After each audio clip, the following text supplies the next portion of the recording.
Bonjour mesdames, bienvenue aux méditations quotidiennes au féminin. Aujourd'hui, peu ou beaucoup. Mieux vaut le peu du juste que l'abondance de beaucoup de méchants. Psaume 37, verset 16. L'incessante poursuite du progrès a conduit l'être humain à lutter frénétiquement pour jouir d'une vie plus facile et plus agréable. Le drame de cet objectif apparemment noble est que bien des fois, des efforts même l'empêchent de jouir du confort pour lequel il a tant lutté. Ce n'est pas un péché que de chercher à mieux vivre.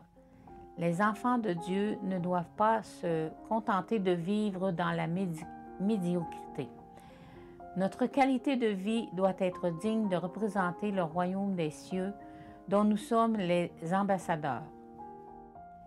Mais cette poursuite ne doit pas absorber tout notre temps. Certaines personnes qui ont tout ce qu'un être humain a besoin et même du superflu à gaspiller se sentent vides et démunis au point de mendier autour d'eux amour, bonheur et paix. Le verset d'aujourd'hui affirme que le bonheur ne se mesure pas à l'abondance de richesses. Ce qui importe véritablement est le camp dans lequel nous nous trouvons, car mieux vaut le peu du juste que la fortune du pécheur. Es-tu matériellement pauvre? Manques-tu de confort? Remets ce que tu possèdes entre les mains de Dieu. Il peut faire beaucoup pour ton bien de ce peu. Gagne avec droiture et honnêteté.